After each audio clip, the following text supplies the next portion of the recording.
Hello students, welcome to RHchemistry. So ದ್ವಿತೀಯ PUC ಫಲಿತಾಂಶ ಬಂದಿದೆ. ಈಗ ನನಗೆ ಇಷ್ಟು ಮಾರ್ಕ್ಸ್ ಬರಬೇಕಿತ್ತು ಸರ್, ಇಷ್ಟೇ ಮಾರ್ಕ್ಸ್ ಬಂದಿದೆ, ನಾನು ರಿವ್ಯಾಲ್ಯೂಯೇಷನ್ಗೆ ಹಾಕ್ತೀನಿ, ರೀಟೋಟಲಿಂಗಿಗೆ ಹಾಕ್ತೀನಿ ಅನ್ನೋರಿಗೆ ಒಂದಷ್ಟು ಇನ್ಫಾರ್ಮೇಷನನ್ನು ಈ ಒಂದು ವಿಡಿಯೋದ ಮೂಲಕ ಕೊಡ್ತಾ ಇದ್ದೀನಿ. ನೀವೇನಾದರೂ ಫಸ್ಟ್ ಟೈಮ್ ಚಾನಲ್ ವಿಸಿಟ್ ಮಾಡ್ತಾ ಇದ್ದರೆ ಚಾನಲ್ ಸಬ್ಸ್ಕ್ರೈಬ್ ಮಾಡಿ ಮತ್ತು ಸಪೋರ್ಟ್ ಮಾಡಿ. ಸೊ ನಾ ಇಲ್ಲಿ ಹೇಳೋದಕ್ಕೆ ಹೊರಟಿರೋದು, ನಿಮಗೇನಾದರೂ ನಿಮ್ಮ ಫಲಿತಾಂಶ ಸಮಾಧಾನ ತರದಿದ್ದರೆ definitely you can go for revaluation. ಆದರೆ ರಿವ್ಯಾಲ್ಯೂಯೇಷನ್ಗಿಂತ ಮುಂಚೆ ನೀವು ಸ್ಕ್ಯಾನ್ಡ್ ಪ್ರತಿಯನ್ನು ಕಂಪಲ್ಸರಿಯಾಗಿ ತಗೊಳ್ಳೇಬೇಕು. ಯಾರ್ಯಾರು ಸ್ಕ್ಯಾನ್ಡ್ ಕಾಪಿಯನ್ನು ತಗೋತೀರಿ ಅಂಥವರಿಗೆ ಮಾತ್ರ ಮರುಮೌಲ್ಯಮಾಪನ ಅಂದರೆ ರಿವ್ಯಾಲ್ಯೂಯೇಷನ್ ಮಾಡೋದಕ್ಕೆ ಅವಕಾಶವನ್ನು ಮಾಡಿಕೊಡ್ತಾರೆ. ನೀವೇನಾದರೂ ರೀಟೋಟಲಿಂಗಿಗೆ ಹಾಕಿದರೂ ಕೂಡ, ರೀಟೋಟಲಿಂಗಿಗೆ ಅಂತಂದರೆ ನಿಮ್ಮ ಒಂದು ಟೋಟಲ್ ರಾಂಗ್ ಇದೆ ಅಂತ ನಿಮಗನ್ಸಿದ್ರೆ, ರೀಟೋಟಲಿಂಗಿಗೆ ಹಾಕಿದರೂ ಕೂಡ ಗೊತ್ತಿರಲಿ, ಹಾಕೋರಿದ್ದರೂ ಕೂಡ ಸ್ಕ್ಯಾನ್ಡ್ ಪ್ರತಿಯನ್ನು ಪಡೀಲೇಬೇಕು. ಹಾಗಾದರೆ ಸ್ಕ್ಯಾನ್ಡ್ ಪ್ರತಿಯನ್ನು ಪಡೆಯೋದಕ್ಕೆ ಯಾವಾಗ ಲಾಸ್ಟ್ ಡೇಟ್ ಇದೆ? ಒಂದು ಸ್ಕ್ಯಾನ್ಡ್ ಪ್ರತಿಯನ್ನು ಪಡೆಯೋದಕ್ಕೆ ಪ್ರತಿ ವಿಷಯಕ್ಕೆ 530 ರೂಪಾಯಿಗಳನ್ನು ನೀವು ಪಾವತಿಸಬೇಕು. ಇದು ಆನ್ಲೈನ್ ಮೂಲಕ ಪಾವತಿ ಮಾಡಬೇಕಾಗ್ತದೆ. ಇದು ಇಲ್ಲಿ ಯಾವುದೇ ರೀತಿಯ ಕಾಲೇಜಿಗೆ ಹೋಗಿ ಕಾಲೇಜ್ ವತಿಯಿಂದ ಪಾವತಿ ಮಾಡೋದಿರೋದಿಲ್ಲ. ಗೊತ್ತಿರಲಿ, ಸ್ಕ್ಯಾನ್ಡ್ ಪ್ರತಿ ಅಂದರೆ ಸ್ಕ್ಯಾನ್ಡ್ ಕಾಪಿ ನಿಮಗೇನಾದರೂ ಬೇಕು ಅಂದರೆ ಪ್ರತಿ ವಿಷಯಕ್ಕೆ ಪರ್ ಸಬ್ಜೆಕ್ಟ್ 580 ರೂಪಾಯಿಗಳು. ಅದನ್ನು ಸ್ಕ್ಯಾನ್ಡ್ ಕಾಪಿಯನ್ನು ತರಿಸ್ಕೊಂಡು ನಿಮ್ಮ ಲೆಕ್ಚರ್ಸ್ ಹತ್ರ ಅದನ್ನು ಚೆಕ್ ಮಾಡಿದ ಮೇಲೆ ಏನಾದರೂ ನಿಮಗೆ ಮಾರ್ಕ್ಸ್ ಜಾಸ್ತಿ ಬರ್ತದ ಅಂತ ಅನಿಸಿದರೆ ಮರುಮೌಲ್ಯಮಾಪನಕ್ಕಾಗಿ ನೀವೇನಾದರೂ ಅರ್ಜಿ ಸಲ್ಲಿಸಬೇಕು ಅಂದರೆ 1670 ರೂಪಾಯಿ ಪರ್ ಸಬ್ಜೆಕ್ಟ್ ಹಾಕಬೇಕಾಗ್ತದೆ. ಅಂಕಗಳ ಮರು ಎಣಿಕೆಗಾಗಿ ಅಂದರೆ ರೀಟೋಟಲಿಂಗ್ ಏನಾದರೂ ನಿಮಗೆ ರಾಂಗ್ ಇದೆ ಅಂತ ಅನಿಸಿದರೆ ಅದಕ್ಕೆ ನೀವು ಅಪ್ಲೈ ಮಾಡಬಹುದು. ಅದಕ್ಕೆ ಯಾವುದೇ ರೀತಿಯ ಶುಲ್ಕ ಇರೋದಿಲ್ಲ. ಇನ್ನು ಲಾಸ್ಟ್ ಡೇಟ್ ಯಾವಾಗ ನೋಡಿ, ಸ್ಕ್ಯಾನ್ಡ್ ಪ್ರತಿಗಾಗಿ ಅರ್ಜಿ ಸಲ್ಲಿಸುವಂಥ ದಿನಾಂಕ ಇವತ್ತಿನಿಂದ. ಇನ್ನು ಲಿಂಕ್ ಬಿಟ್ಟಿದ್ದಾರೆ PU ಬೋರ್ಡ್ ವೆಬ್ಸೈಟಲ್ಲಿ, ಅದನ್ನು ಹೇಗೆ ಫಿಲ್ ಮಾಡಬೇಕು ಅನ್ನೋದನ್ನು ಕೂಡ ತೋರಿಸ್ಕೊಡ್ತೀನಿ. ಸೊ ಸ್ಕ್ಯಾನ್ಡ್ ಪ್ರತಿ, ಸ್ಕ್ಯಾನ್ಡ್ ಕಾಪಿ ನಿಮಗೇನಾದರೂ ಬೇಕು ಅಂದರೆ 18ನೇ ತಾರೀಕಿನಿಂದ 30ನೇ ತಾರೀಕಿನವರೆಗೆ ನಿಮಗೆ ಟೈಮ್ ಇರ್ತದೆ ಅರ್ಜಿಯನ್ನು ಸಲ್ಲಿಸೋದಕ್ಕೆ. ಸ್ಕ್ಯಾನ್ಡ್ ಪ್ರತಿಯನ್ನು ಡೌನ್ಲೋಡ್ ಮಾಡ್ಕೊಳ್ಳೋದಕ್ಕೆ 6ನೇ ತಾರೀಕಿನಿಂದ 10ನೇ ತಾರೀಕಿನ ತನಕ ಟೈಮನ್ನು ಕೊಟ್ಟಿರ್ತಾರೆ. 5 ದಿನ ನಿಮಗೆ ಸ್ಕ್ಯಾನ್ಡ್ ಪ್ರತಿಯನ್ನು ಡೌನ್ಲೋಡ್ ಮಾಡ್ಕೊಳ್ಳೋದಕ್ಕೆ. ಅದಾದ ಮೇಲೆ ಯಾರು 6ನೇ ತಾರೀಕು ತೊಗೊಂಡಿರ್ತಾರೋ ಅವರಿಗೆ 7ನೇ ತಾರೀಕಿನಿಂದ ಡೇಟ್ ಸ್ಟಾರ್ಟ್ ಆಗಿಬಿಡ್ತದೆ. ಯಾವುದಕ್ಕೆ? ರಿವ್ಯಾಲ್ಯೂಯೇಷನನ್ನು ಹಾಕೋದಕ್ಕೆ. ರಿವ್ಯಾಲ್ಯೂಯೇಷನ್ ಹಾಕಬೇಕು ಅಂತಂದರೆ ಗೊತ್ತಿರಲಿ, ನೀವು ಸ್ಕ್ಯಾನ್ಡ್ ಪ್ರತಿಯನ್ನು ತಗೊಳ್ಳೇಬೇಕಾಗ್ತದೆ. 7ನೇ ತಾರೀಕಿನಿಂದ 13ನೇ ತಾರೀಕಿನವರೆಗೆ ನೀವು ರಿವ್ಯಾಲ್ಯೂಯೇಷನಿಗೆ ಹಾಕಬಹುದು. ಸೊ ಹಾಗಾದರೆ ಹೇಗೆ ಹಾಕಬೇಕು? ಭಾಳ ಸಿಂಪಲ್. ಇಲ್ಲಿ ಎಲ್ಲ ವಿಷಯವನ್ನು ಡೀಟೇಲ್ ಆಗಿ ಕೊಟ್ಟಿದ್ದಾರೆ. ಆನ್ಲೈನಲ್ಲೇ ಫೀಸನ್ನು ಪೇ ಮಾಡಬೇಕಾಗ್ತದೆ ನೀವು. ಸೊ ನೀವೊಂದು ರಿಜಿಸ್ಟ್ರೇಷನ್ ಮಾಡಿಕೊಂಡು, ಸೊ ಅಂದರೆ ನಿಮ್ಮ ಒಂದು ಸೆಕೆಂಡ್ PUC ರಿಜಿಸ್ಟರ್ ನಂಬರ್ ಹಾಕಿದ ತಕ್ಷಣ ಎಲ್ಲ ಇನ್ಫಾರ್ಮೇಷನ್ ಬಂದುಬಿಡ್ತದೆ. ಸೊ ಸ್ಕ್ಯಾನ್ಡ್ ಪ್ರತಿಗಾಗಿ ಅರ್ಜಿಯನ್ನು ಸಲ್ಲಿಸಬಹುದು. ಸೊ ಇಲ್ಲಿ ಎಲ್ಲ ರೀತಿಯ ಇನ್ಫಾರ್ಮೇಷನ್ ನೀಟಾಗಿ ಕೊಟ್ಟಿದ್ದಾರೆ, ಸ್ವಲ್ಪ ಓದ್ಕೊಳ್ಳಿ. ಈ ಒಂದು PDF ನಿಮಗೆ PU ಬೋರ್ಡ್ ವೆಬ್ಸೈಟಲ್ಲಿ ಸಿಗ್ತದೆ. ಅದು ಎಲ್ಲಿ ಸಿಗ್ತದೆ ಅನ್ನೋದನ್ನು ಕೂಡ ತೋರಿಸ್ಕೊಡ್ತೀನಿ. ಸೊ ಅದಾದ ಮೇಲೆ ನೀವು ಸ್ಕ್ಯಾನ್ಡ್ ಕಾಪಿಯನ್ನು ತಗೋತೀರಿ, ಅದನ್ನು ನಿಮ್ಮ ಲೆಕ್ಚರ್ಸಿಗೆ ತೋರಿಸ್ಬಿಟ್ಟು, ಸೊ ಅದಾದ ಮೇಲೆ ರೀಟೋಟ್ಲಿಂಗ್ ಅಥವಾ ರಿವ್ಯಾಲ್ಯೂಯೇಷನಿಗೆ ಹಾಕಿ. ಸೊ ಯಾಕೆ ಅಂತ ಅಂದರೆ, ರಿಮೆಂಬರ್, ಒಂದಷ್ಟು ದಿನದ ಹಿಂದೆ ಪೇಪರ್ನಲ್ಲಿ ಒಂದು ಪಾಯಿಂಟ್ ಬಂದಿತ್ತು. ಈ ವರ್ಷ 1 ಮಾರ್ಕ್ಸ್ ಚೇಂಜ್ ಆದರೂ ಕೂಡ ಮಾರ್ಕ್ಸನ್ನು ಕೊಡಬೇಕು ಅಂತ. ಆದರೆ PU ಬೋರ್ಡ್ದವರು ಈ ವರ್ಷ ಆ ಡಿಸಿಷನನ್ನು ತಗೊಂಡಿಲ್ಲ. ಯಾಕೆ ಹೇಳ್ತಾ ಇದ್ದೀನಿ? ಇದು PU ಬೋರ್ಡ್ ಕೊಟ್ಟಿರುವಂತಹ ನೋಟಿಫಿಕೇಶನ್ ಪ್ರಕಾರ ಇಲ್ಲಿ ನೋಡಬಹುದು, ಮರುಮೌಲ್ಯಮಾಪನದಲ್ಲಿ -+6%ಗಿಂತ ಅಂಕಗಳು ಕಡಿಮೆ ಬಂದಲ್ಲಿ, ಸೊ ನಿಮ್ಮ ಮೊದಲಿಗೆ ಬಿದ್ದಂಥ ಅಂಕಗಳನ್ನು ಪರಿಗಣನೆಗೆ ತಗೊಳ್ಳೋದಿಲ್ಲ. ಈಗೇನು ಬಿದ್ದಿರ್ತದೆ ಅದನ್ನು ಕೊಡ್ತಾರೆ.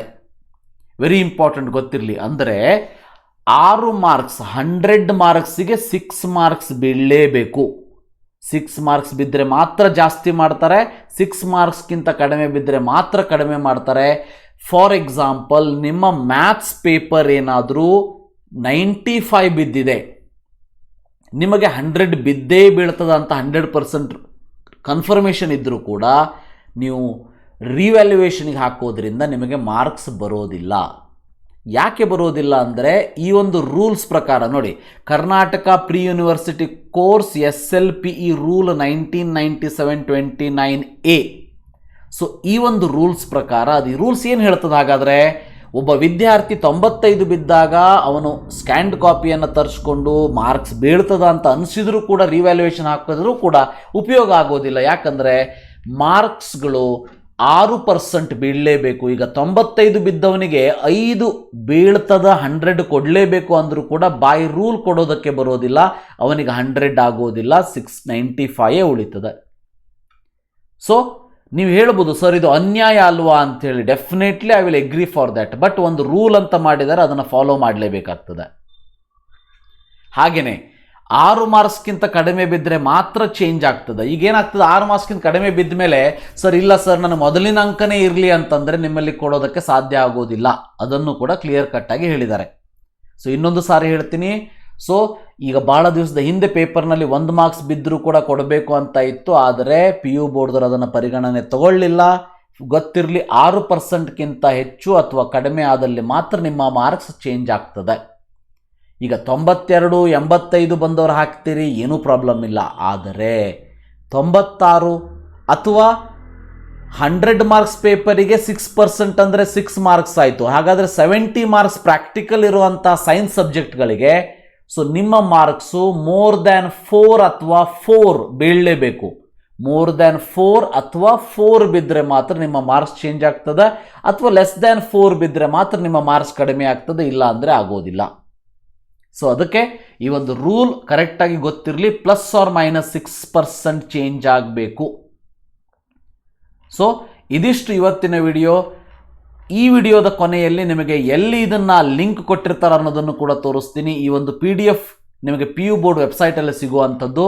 ಸೊ ಇದಾದ ಮೇಲೆ ಏನು ಮಾಡಬೇಕು, ನೀವು ಗೂಗಲ್ಲಿಗೆ ಹೋಗಿಬಿಟ್ಟು pue.karnataka.gov.in ಅಂತ ಟೈಪ್ ಮಾಡಿದರೆ ಇಲ್ಲಿ ನಿಮಗೆ link for April May 2022 annual examination scanned copy link ಅಂತ ಬರ್ತದೆ. ಅದರ ಮೇಲೆ ಕ್ಲಿಕ್ ಮಾಡಿ. ಕ್ಲಿಕ್ ಮಾಡಿದ ತಕ್ಷಣ ನಿಮಗೆ ಇಲ್ಲಿ ಫಸ್ಟ್ ಹೌ ಟು ಅಪ್ಲೈ ಅಂತ ಇದೆ. ಇದನ್ನು ಕ್ಲಿಕ್ ಮಾಡಿ ಕರೆಕ್ಟಾಗಿ ನೋಡ್ಕೊಳ್ಳಿ. ಅಪ್ಲೈ ಹಿಯರ್ ಅಂತ ಇದೆ, ಅದರ ಮೇಲೆ ಕ್ಲಿಕ್ ಮಾಡಿ ನೀವು ಅಪ್ಲೈ ಮಾಡಬಹುದು. ಅಥವಾ ಇಲ್ಲಿ ಆನ್ಲೈನ್ ಅಪ್ಲಿಕೇಶನ್ ಅಂತ ಏನಿದೆ ಅದರ ಮೇಲೆ ಕ್ಲಿಕ್ ಮಾಡಿನೂ ಕೂಡ ನೀವು ನೋಡ್ಬೋದು. ಸರ್ಕ್ಯುಲರ್ ಇಲ್ಲಿ ನಿಮಗೆ ಕಾಣಿಸ್ತದೆ, ಹೌದಾ? ಈ ಒಂದು ಸರ್ಕ್ಯುಲರ್ ನಿಮಗೆ ಇಲ್ಲಿ ಕರೆಕ್ಟಾಗಿ ಕಾಣಿಸ್ತದೆ. ಇದೇ ಒಂದು ಸರ್ಕ್ಯುಲರನ್ನು ನಾನು ಕೂಡ ನಿಮಗೆ ಎಕ್ಸ್ಪ್ಲೇನ್ ಮಾಡಿ ಹೇಳಿರುವಂಥದ್ದು. ಈ ಒಂದು ಸರ್ಕ್ಯುಲರ್, ಒರಿಜಿನಲ್ ಸರ್ಕ್ಯುಲರ್ ನಿಮಗೆ ಇಲ್ಲಿ ಕಾಣಿಸ್ತದೆ. ಓಕೆ, ಸೊ ಅದಾದಮೇಲೆ ಏನು ಮಾಡಬೇಕು ಅಂತ ಅಂದರೆ ಇದರ ಕೆಳಗಡೆ ಆನ್ಲೈನ್ ಅಪ್ಲಿಕೇಶನ್ ಅಂತ ಇದೆ, ಇದರ ಮೇಲೆ ಕ್ಲಿಕ್ ಮಾಡಿ. Application form for scanned copy ಅಂತ ಇದೆ, ಕ್ಲಿಕ್ ಮಾಡಿ. ಇಲ್ಲಿ ನಿಮ್ಮ ರಿಜಿಸ್ಟರ್ ನಂಬರ್ನ ಹಾಕಿ. ಸೊ ಕರೆಂಟ್ ಇಯರ್, ಸೆಷನ್ ಇವೆಲ್ಲ ಆಟೋಮೆಟಿಕಲಿ ಬಂದುಬಿಡ್ತದೆ. ಇದಾದಮೇಲೆ ಇಲ್ಲಿ ನಿಮ್ಮ ಮಾರ್ಕ್ಸ್ ಬರ್ತದೆ. ಈ ಒಂದು ಮಾರ್ಕ್ಸಲ್ಲಿ ವಿಷಯವನ್ನು ನೀವು ಸೆಲೆಕ್ಟ್ ಮಾಡಿ ಯಾವುದು ಅಂಥೇಳಿ ಸೆಲೆಕ್ಟ್ ಮಾಡಿಬಿಟ್ಟು ಸೊ ಇಲ್ಲಿ ವಿದ್ಯಾರ್ಥಿಯ mobile number, email ID, house number, village, taluk, district pin code submit ಮಾಡಿದ ಮೇಲೆ ಪೇಮೆಂಟ್ ಆಪ್ಷನ್ ಕೇಳ್ತದೆ. ಪೇಮೆಂಟನ್ನು ಮಾಡಿಬಿಟ್ಟು ನೀವು ವೇಟ್ ಮಾಡಬೇಕಾಗ್ತದೆ. ಎಲ್ಲಿವರೆಗೆ? 7ನೇ ತಾರೀಕಿನ ತನಕ. 7ನೇ ತಾರೀಕಿನಿಂದ ನೀವು ಈ ಒಂದು ಪೇಪರನ್ನು ಡೌನ್ಲೋಡ್ ಮಾಡ್ಕೊಳ್ಬೋದು, ಸ್ಕ್ಯಾನ್ಡ್ ಕಾಪಿಯನ್ನು ಡೌನ್ಲೋಡ್ ಮಾಡ್ಕೊಳ್ಬೋದು. ಅದಾದಮೇಲೆ so you have to go for revaluation, ಗೊತ್ತಿರಲಿ. ಸೊ ಹೀಗೆ ನಿಮಗೆ ಈ ಒಂದು ವೆಬ್ಸೈಟಲ್ಲಿ ನಿಮಗೆ ಇವೆಲ್ಲವೂ ಕೂಡ ಸಿಗ್ತದೆ. Don't worry about that. ಇದಿಷ್ಟು ಇವತ್ತಿನ video. Thank you for watching. Have a nice day.